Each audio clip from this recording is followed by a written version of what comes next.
Pour cette édition Rétromobile 2022 by Arcurial Motorcars, nous sommes très heureux de présenter cette très belle collection appartenant à un créateur, un artiste, un esthète, Monsieur Bruno Lafourcade.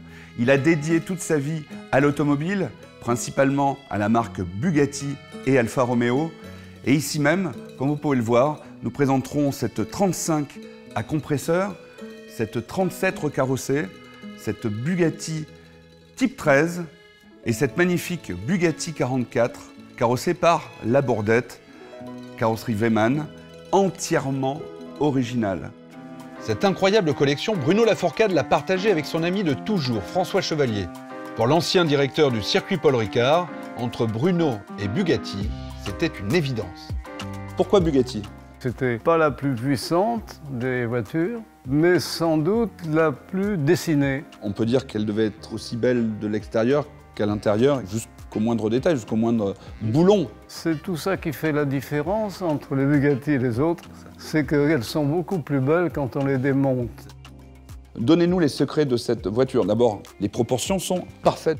C'est une voiture assez petite par rapport à toutes ses concurrentes, pas très lourde, bien équilibrée, freinant bien, c'est étonnant, oui. Mais c'est quand même pas vrai, avec un moteur qui n'est pas le plus puissant, mais il est relativement fiable, une boîte de vitesse superbe. Ah oui? Oui, vraiment, c'est merveilleux. La marque Fiat est également représentée à travers cette superbe Fiat 508S Copa d'Oro, une Balilla bien sûr. Très jolie voiture, entièrement restaurée, carrosserie totalement en aluminium. Et puis une petite Fiat Topolino Giardinera, entièrement originale. Toujours chez les constructeurs italiens, cette superbe Alfa Romeo carrossée par Zagato. C'est une voiture rarissime, tout en aluminium, très rapide, équipée du moteur 1300 cm3, très agile évidemment. C'était la voiture parfaite pour les courses de côte dans les années 60. Et puis, une rareté encore, une Sprint Veloce Alleggerita, en état exceptionnel également.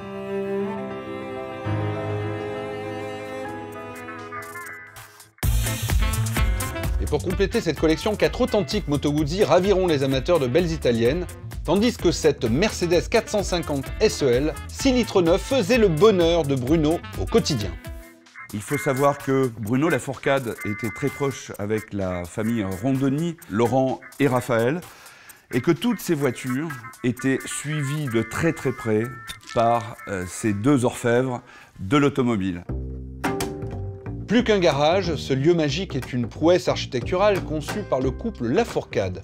Un lieu de vie qui permettait à Dominique d'exprimer pleinement son travail sur les jardins et à Bruno d'assouvir sa passion pour l'automobile de collection.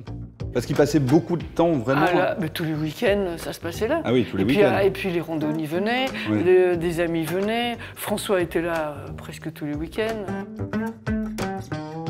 Il y a des voitures comme ça qui ne sont pas pilotées, il y a quelque chose qui n'est pas normal. C'est comme un jardin que vous n'entretenez pas. Bien sûr. Vous voyez? Je veux vraiment que ça rende hommage à la passion, cette passion que Bruno mettait à faire tout ce qu'il fait, et notamment de s'occuper de ses voitures. Bien sûr. Il ne faisait pas les choses à moitié. C'est l'histoire des automobiles, c'est ça qui est extraordinaire, justement. Cette transmission voilà. Vers les générations futures, elles sont là pour vivre, continuer à vivre. Moi, j'adorerais qu'il y ait des passionnés qui puissent s'en servir et quelque part, on pense un peu à lui. Oui, exactement.